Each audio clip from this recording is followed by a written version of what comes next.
Hi, this is Michael Canoe. I'm one of the film editors on Highlander Endgame. I'm Allison Savage. I oversaw the visual effects. And I am Robert Ferretti, another one of the editors. The most important thing we had to accomplish was to get across the concept of maintaining the integrity of how the immortals exist in the Highlander legend.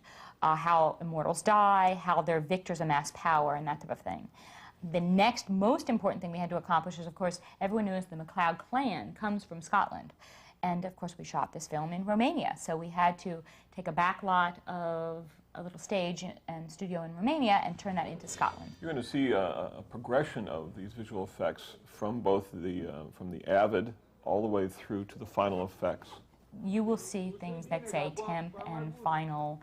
That basically indicates that we've started out with a progression. Some go to film as we get to a little more final stage, but as you're seeing right here, we had a backlot in Romania that, of course, was not Scotland, was not the village that existed in the movie, and we had to take this and turn it into the village that we wanted to have in the movie for Highlander Endgame. The scene where he comes and looks down on, Connor looks down on the village had several incarnations, not the least of which was a scene where he did not go to jail and, in fact, rode up on a horse and looked down on the village to see his mother at the stake. That eventually was dropped to what the original concept was, in which he sees the village down there and goes to his mother's house. The important thing was to tie the village into the castle that was used in the first movies, which of course was Ealing Donan, that actually exists in Scotland.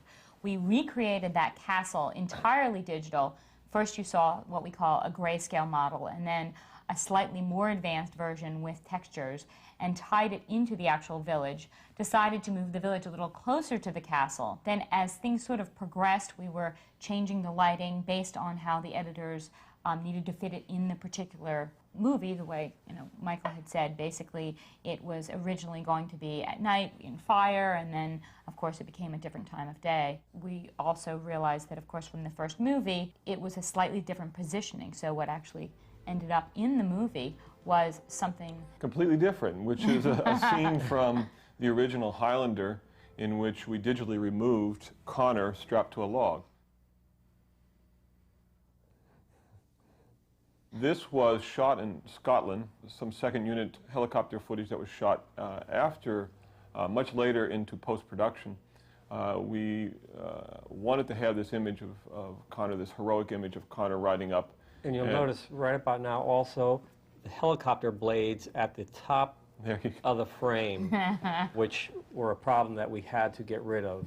We weren't as crazy about this shot, and the helicopter blades actually became a wonderful excuse to do something a little more exciting. In every movie, the hero, Christopher Lambert, has to ride off into the sunset, and in the previous shot, there was no sunset.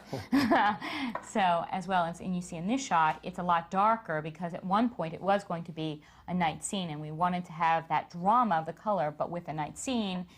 And finally, the magic hour, which of course is the most beautiful time of the day, the wonderful editors figured out a way to make that work. It's a piece of stock footage, a stock footage sunset or sunrise put into the sky.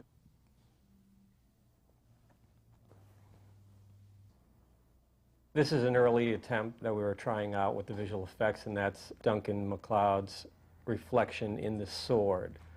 And then going to Connor MacLeod, we never were quite certain what this became. We ultimately went to something much simpler, a simple dissolve that goes from the scene into modern day, from the Italian scene into modern day. Through the history and the legend of the Highlanders, the most notorious effect, of course, were the transitions, which bring people back and forth from present day to previous time. So whether the transition is really dramatic or simple, what had to be done is a transition that takes you back in time so the audience understands where they are and they're not in modern day anymore. I love the DVD. And on the last shot, you did see a little bit of a reflection. Absolutely. I love that. I mean, it was something we never... That was a residual effect, left over.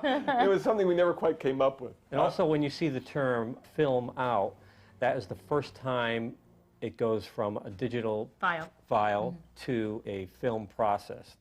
Rod Dean was one of our editors on the picture, and we wanted very much to have a Jin Key introduction that was exciting. He played with that quite a bit. Like the sword transition, we found ourselves going with something much simpler, which was music, nice music, and a series of jump cuts.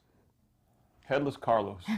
In this loft sequence, not only, of course, did we want to show the fact that our bad guy, that Kel, has decapitated one of his cronies, but we also wanted to show the transition of energy from Carlos to Kel. So basically what we had to first do is, of course, remove his head. Then we realized that we obviously didn't want to get bloody, but we wanted to show energy seeping out of his body and going into Kel so that Kel would start amassing power.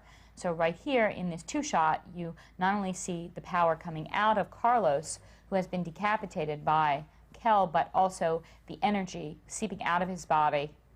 This one actually is the daily. This is the dailies, and you see they use a fan to blow the stuff around, so that's all you have to start with, and the rest is all digital. We've also used interactive lighting on set so that we could actually time the effects to the interactive lighting. One of the things you'll see in this one and throughout all these visual effects with these energy moments is... Or flying salamis. Or flying salamis, or whatever you want to call it. Both Scud missiles. Tracers. It was an attempt to do something different, keep in the spirit of the quickenings, and yet at the same time, do something a little bit different. So the salamis were the bullets, whatever you want, the torpedoes, whatever you want to call them. That was an idea, and it stuck around for a long time. The concept we were going for, the flying salamis or the tracers or whatever, was because so often you see energy coming out of, the victim, but never really going out of the victim and directly into the person who has decapitated him to amass that power. So we wanted to see a transference of power. What we ultimately ended up with is electricity, which maintained the integrity of the original concept, which we wanted to do. Some of the swirling energy that made it a little more dynamic and organic, so that it made it a little more than what we'd done in the past. And then also we used sort of an essence that creeped out of the characters and into the person who's amassing the power. As you can see, the dailies look pretty dry. I can pat the editors on the back and Allison, you play with it, you cut it, and when you see the sequence... You try things, some work, some don't. That's right. It's usually obvious what doesn't work, and you throw it out. As editors, we get a little, we feel a little pressure to decide exactly what the cut's going to be early on. So it really takes a vision with editors who have some background in visual effects and certainly some kind of imagination in order to figure out how long it's going to take this energy bolt to get from this character to that one and wrap around them. So you really need, editors like Bob and Michael to really bring that to life. A camera marker. B camera. Well, Jin Ki has to die. This is a scene that's not in our final version, but something that we tried many, many times, and you'll see it over the course of this. The Jin Ki, the original concept of Jin Ki's death was that in an honorable way he would realize he could not possibly take on Kel and would decapitate himself so that Kel could not get his essence. It ultimately was disappointing because here you have this terrific martial artist playing Jin Ki, and you don't get the chance to see the fight. We didn't have a fight shot, so what we eventually found ourselves doing is a quickened version, a very snappy version of his death. And as you can see, playing with the dummies, trying to make the dummy head lop look exciting. The elements that we had here was a headless body, an exact replica of the actor's head, and a live action plate of the actual actor doing the action. What this does is gets an organic movement in the live action of him actually doing the action without decapitating himself, but getting the energy going. And then what we did is cut it directly with the actual prosthetics, but ultimately it wasn't a story point that stayed.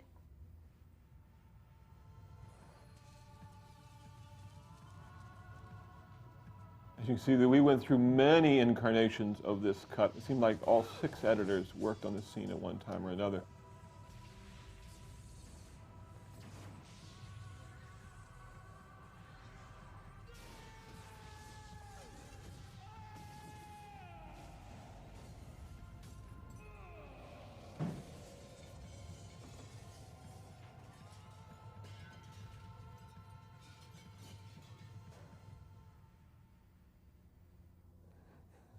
On the green screen, one of the first shots that we saw, there was something, various angles and neck. Yes. Could you explain what that is? Absolutely. Well, the different elements that we had were, we had a tracking marker on Jin Ki's neck. What that allowed us to do is track things that we had to remove and replace to him so that we could remove his head from his body and use certain actions of his body falling and separate the head from the body. What we ultimately ended up doing is using the bottom part of the body. This, of course, didn't make it into the movie because of a story point. The bottom half of the body, we used the prosthetic top half, and you can see there's a number of different renditions of what we've done. You see at first the actual prosthetic underneath. You see it replaced with blood red. It was too gory. And what we ended up doing is putting a sort of a cap of something that wasn't, it was sort of meat flesh-like, and gave him some interactive lighting. So you could see the essence creeping out of him as you do as a common thread throughout the rest of the project. But, of course, it was not a story point that stayed with the movie. So ultimately the effect got finished, but you're seeing it just on the DVD.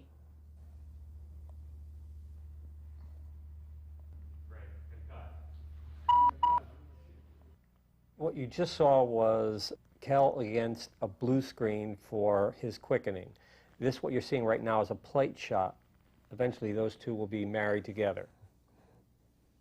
When we need to put someone in the foreground of an effect, and the effect is going to have to go behind him, instead of doing something called rotoing around him, which means basically we have to outline his entire body and put the effect behind him, what we do is put him in front of a green screen, which allows us to extract him from that green or blue screen and put him in the foreground of the other scene. So it allows us to have, you know, seamless effects happen all around him, including in front of him, without having to draw around him and put the effect behind him. And then we put whatever we want.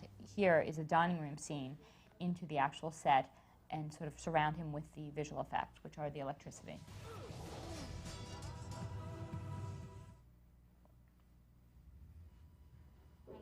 One of the things that occurred in this sequence was a lot of explosion. There were a lot of explosions in the quickening scenes, perhaps more than I think other Highlanders. There he's being lifted up by wires. The concept here is that he's amassed all this power from all these henchmen that he's killed, and basically with all the interactive lighting, what we're going to do is put in all the energy and electricity that is pressing into his body and lifting him up. So right now, we have to erase the wires and put all the electricity in so that it matches the interactive lighting that you see on the actual live-action plate. And of course, there will be explosions throughout this. You will see various renditions with the torpedoes flying around, the electrical torpedoes flashing through the room. And later on, we added a swirl to go around his body, which we attempted 2 or 3 different times, trying different renditions of that as well.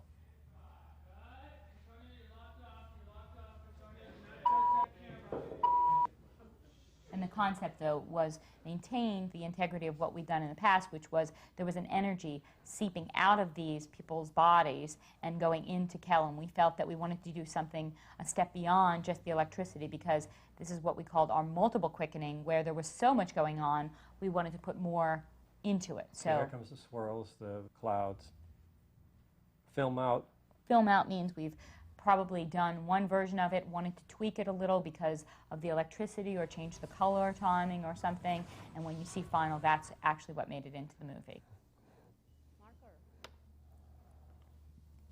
Again, you see Kel in front of a blue screen. He could also be in front of a green screen. Basically, what that allows us to do is take a color that doesn't exist in his wardrobe and skin tone and extract him from that element and then use him to put him in front of a particular plate, as you see it here.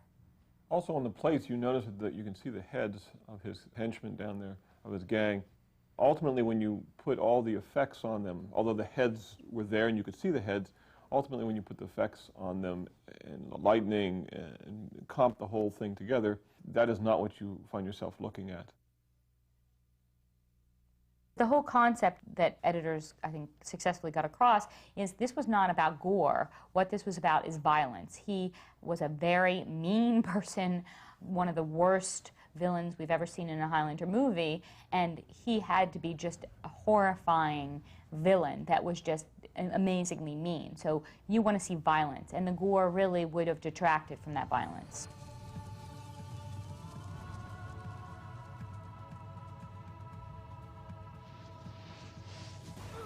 The nature of the effects create a great action, a great energy, and communicate the idea of what's going on. And you can see on all these attempts different types of lightning.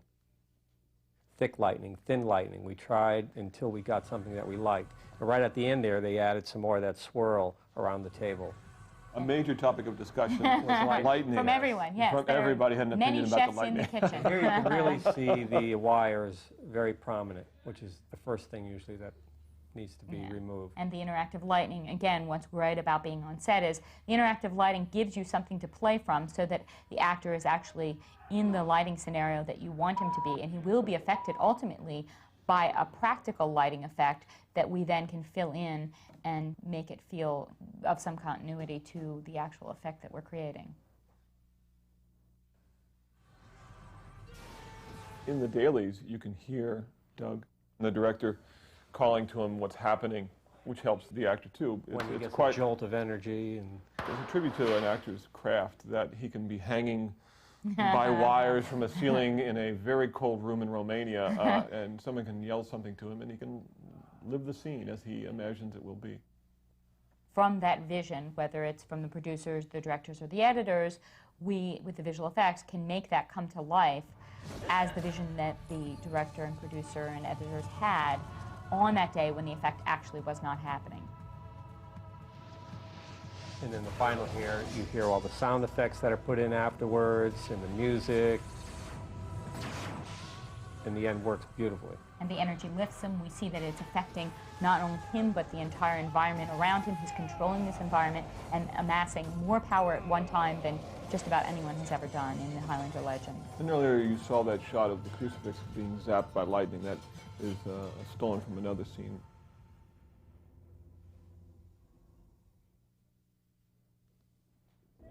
Sounds cover slate V82R, take 1.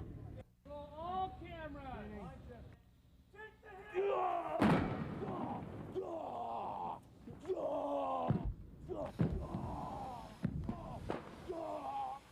With the JVC sign, it seems like no one was really quite willing to say how that JVC sign got there, but I don't know. I didn't get my DVD or free product placement or anything. I'm not sure how that happened. Unfortunately, it became this giant advertisement. Quite often in set dressing, you have a light or some kind of source lighting that, you know, the production designer or someone wants there for a lighting purpose, and then it ends up being so prominent that it could conceivably take away from the actual scene. So that's why it ended up being removed. I think it's kind of nice seeing, in certain sequences, not the JVC per se, but seeing the red behind some Duncan lighting was really nice. It gives some energy to the scene because otherwise it's all relatively dark. So, but we tried, as Bob was saying, a number of different lighting scenarios and interactive lighting, and what we call God rays and volumetric lighting to make him go up into the sky and the energy transferred and whatnot, and ended up with something quite simple just because you border on hokey if you go too crazy with it. So we wanted something that was simple, that just sort of told the story point. It was about story, which is often what we want to dictate for visual effects. It's about maintaining the integrity, but it's also really about conveying what we need to tell in the story.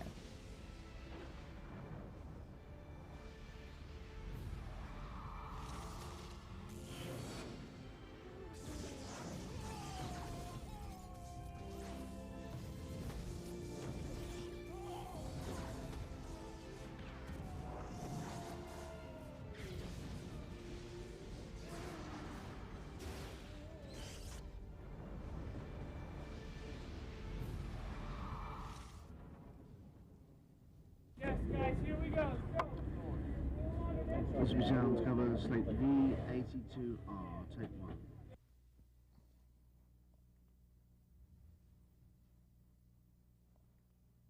When you conceive of a movie, when you write the script, when you set out to direct it and produce it, there are wonderful ideas. You shoot those ideas, and ultimately in the editing room, when the whole thing is put together, you see that some ideas don't work as well as you had hoped. The unfortunate thing with visual effects is the time it takes to have good visual effects requires you to make these decisions Which was a little early. Before you can do the cut. Which Before you was can really also get a sense another of it. big factor with this film, is that we got our release date pushed up. And, That's right. And the thing that suffers the most is visual effects, because they need time to be nurtured and to be put out right. Unfortunately, for some of them, we either had to do away with them or live with What existed at the time.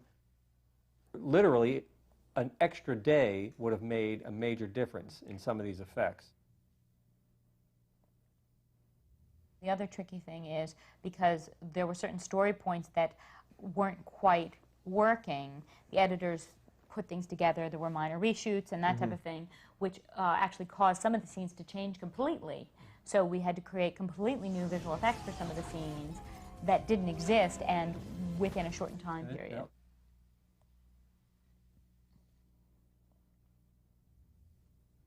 No.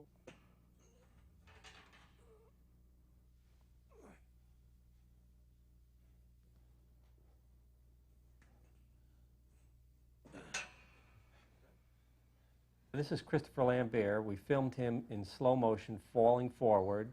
He fell onto a mat. And now for him rising out of the spirit, we did a reverse shot. We just printed it in reverse, so it looks like he's just coming up. This was a concept that we had after he was killed.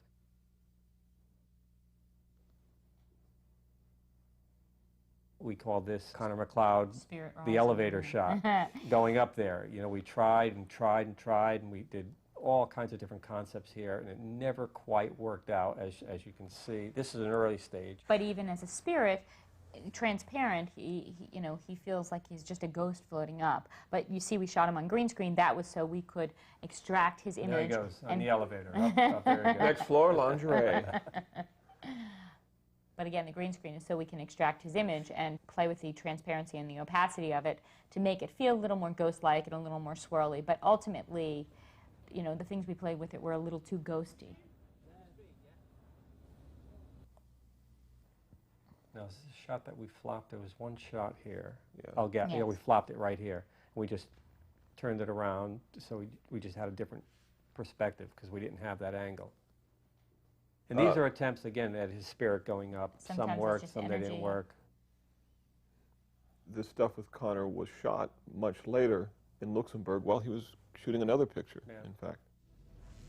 So again, that was, you know, right at the end of the schedule when the editor saw there was a gap in the actual story. They did some last-minute shooting to sort of fill in the story, and that even shortened the time on the visual effects. So that always is kind of a tricky thing.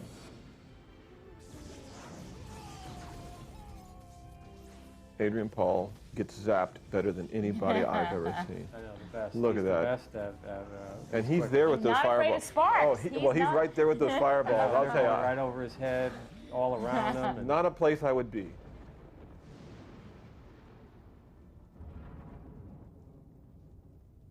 This, of course, is Adrian, who is realizing, you know, what has happened and what has transpired, and that he's basically 2, 1, 3, take 3. killed his best friend. This whole sequence was shot in a factory, empty factory in Luxembourg after principal photography, a few weeks before the film was due in the theaters. 8, take 1.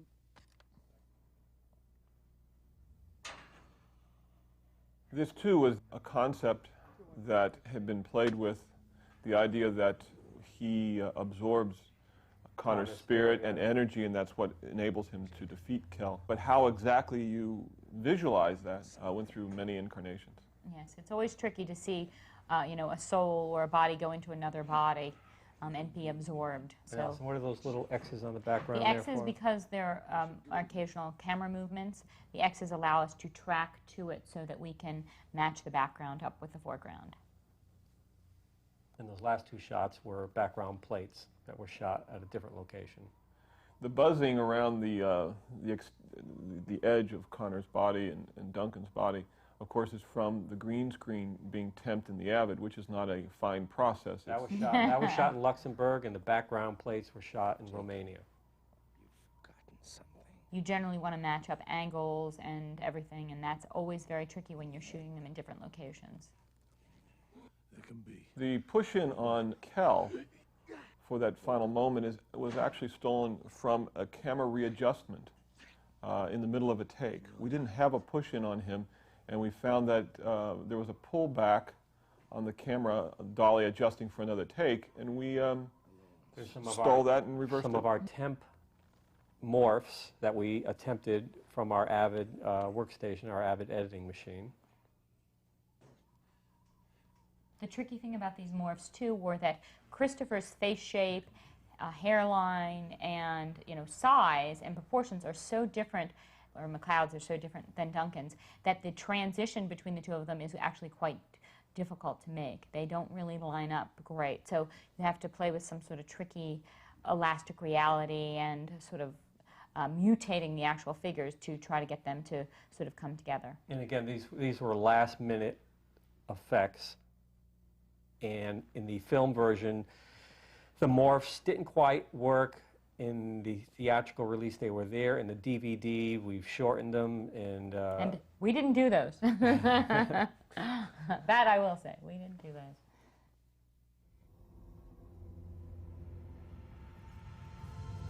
There is always a process, and it's a matter of getting story points across, which, sometimes an effect works or it doesn't work exactly how you had hoped. But even if it achieves the thing of getting the point across, sometimes it's more important to have it in than to have a confusing story point for the people that are watching the movie.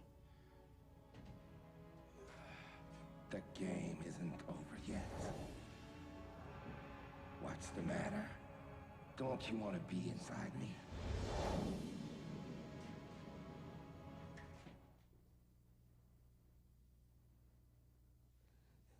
Here, this was shot in Luxembourg, and you can see part of the railing is missing.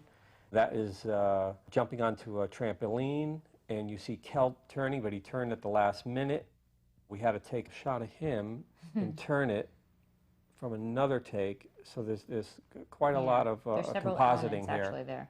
They're actually, and on top of what you would normally have, which is one person doing the turn, you also have a separate person doing the flip, a separate background element, and they all had to sort of be married for timing purposes and for positioning to the same shot, and that's always quite difficult to get the timing to work for what has to happen, because of course your foreground person may not be reacting perfectly to what the other person is doing. The lighting there is a flame bar, which is being ignited by the special effects people in the foreground to give that glow on him. In the background, we were eventually put in New York with the sky on fire, and again, this went through a lot of different concepts. This was all last-minute effects, and you'll see further how the special effects team added the railing in there in the foreground.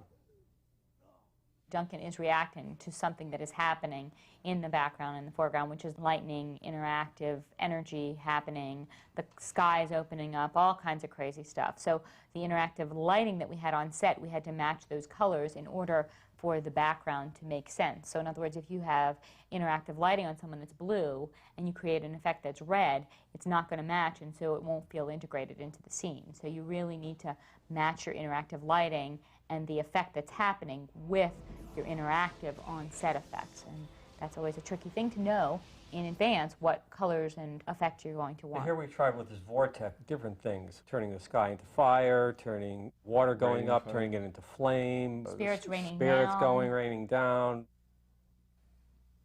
These are things that take time. One of the areas where we just ran out of time.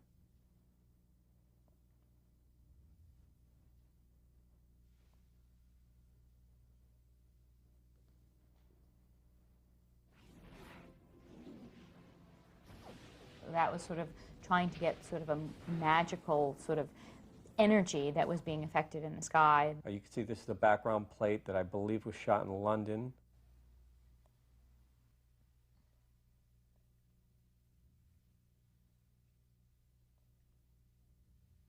Again, as Bob had said, there were a number of different renditions we went through to try to get the feeling that there was the evil in the sky and it's breaking out energy-wise. And you notice we added a little bit of the grid in the foreground, and then we tried it with the face on fire, and then face not on fire, then we wanted some lightning coming out of his mouth. And these are basically things you just have to try, and if they look good, you keep them. If not, wind up on the cutting room floor. Or on the DVD version. Or the DVD version, that's right.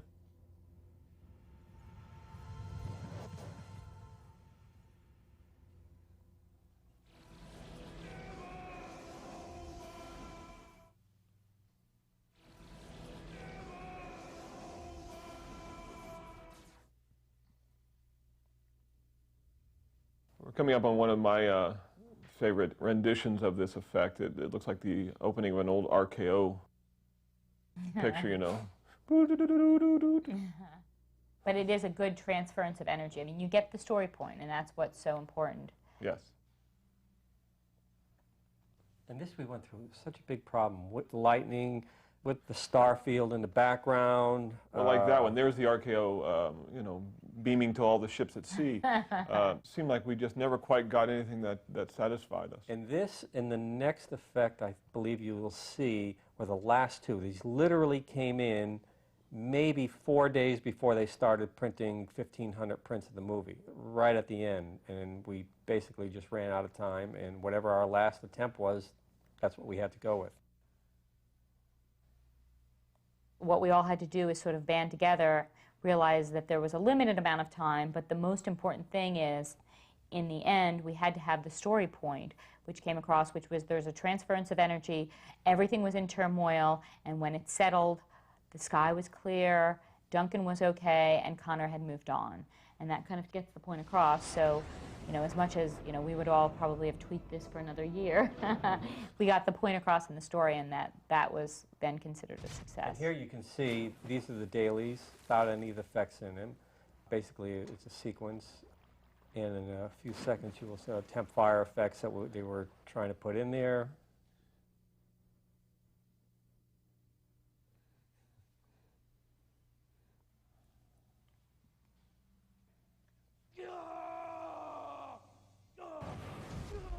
Now, what Bob and I would do is take images from almost any film that we could find and do temporary comps of these different sequences. There's a super skip frame.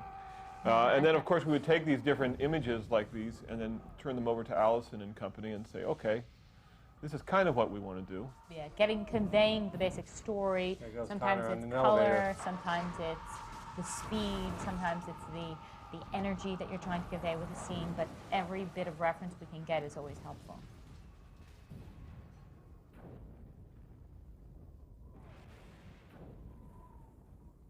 There's a lot of some of the final scenes that happen actually in front of a few set pieces and a green screen, which we end up then, of course, extracting and putting in New York in effects for the final sequence. A lot of these temp effects are done by our assistant editors who do the initial compositing. We've had some very good ones on our show, Asa Mateen, Philip Steinman. And this, again, is just that transference of energy. There were pillars of fire that went up into the sky. There was water that went up into the sky. But basically, it's all about things being charged by energies that are generated by the immortals. And what we've done here is we've created a world, you know, enhanced by the visual effects, but created a world where we see all this transference of energy. And what we try to do with the visual effects is maintain the integrity and keep a common thread that makes sense throughout the storyline. And in that last version, you saw a close-up of Adrian Paul. In our theatrical release, that was the shot we used that had the morph in it, which didn't quite turn out so well, and we minimized it on the DVD version.